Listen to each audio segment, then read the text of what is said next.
I call the honourable member Carol Beaumont. Thank you very much, Mr Chair. Mr Chair, it is a pleasure to rise in the committee stages of the Health and Safety Pike River Implementation Bill, and I do want to pick up from where my colleague Andrew Little left off then in looking at Part 1, and I will consider clauses 7, 8 and 9 in this contribution. But the establishment of a new workplace health and safety agency, WorkSafe New Zealand, is something that is vital, and it would be fantastic if we could agree and make changes to get something that is set up that is going to be world class and is going to make a real difference, because we know and we've seen firsthand in this country of recent times just how wrong things can go at work.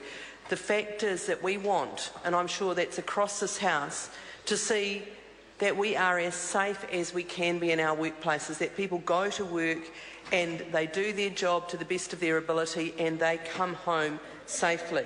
And so the establishment of WorkSafe New Zealand is part of that. And unfortunately, we believe at the moment that there is a missed opportunity to create that world-class health and safety regime. And the first reason for that is when we look at Clause 7 around WorkSafe New Zealand's board.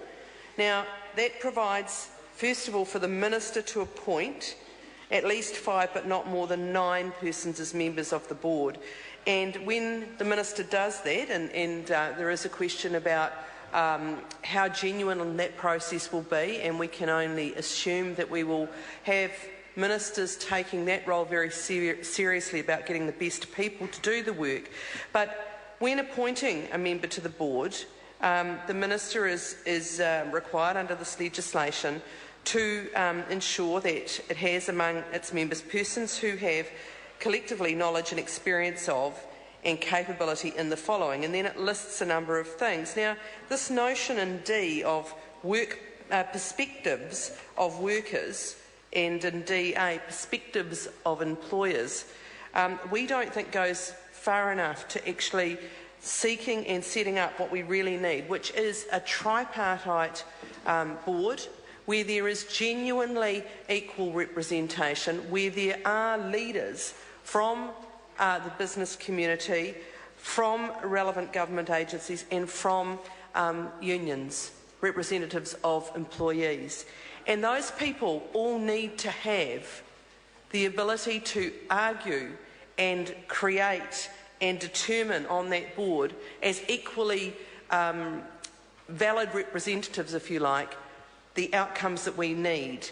And there is plenty of evidence to show now that diverse boards, and that's not just in this area, but generally, in business generally, and in community organisations, diverse boards do better, where there isn't a mindset of one group over another, where there is a range of, and a contest of ideas, that you get better outcomes.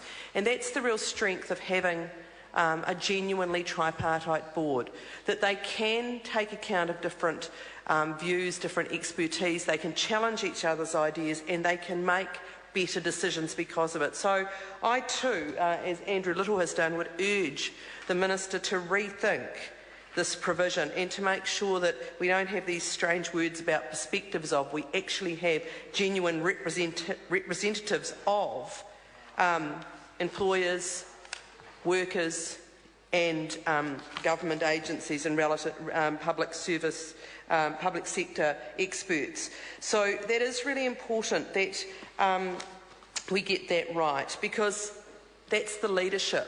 That is the group that will determine a lot of other things. And interestingly enough, in Clause 8, where it talks about the advisory groups, it says that WorkSafe New Zealand may establish an advisory group, and talks about then a forum for dialogue and cooperation between the government, employers and workers on workplace health and safety matters. So to me, that sounds like a tripartite kind of group. And it seems strange to me that the board, if you like, that the head of the organisation doesn't equally have that kind of structure, and I don't understand the logic to that. And so I think that that is important to think about the relationship between the WorkSafe New Zealand board and the potential advisory groups that WorkSafe New Zealand can establish. Now, the main objective of WorkSafe New Zealand, which is set out in Clause 9, I think that is quite a strong statement, actually. WorkSafe New Zealand's main objective is to promote and contribute to securing the health and safety of workers in workplaces. And I think that is quite a strong statement, and I think that, Mr Chair, The Honourable Member Sue Moroni. Thank you, Mr Chair.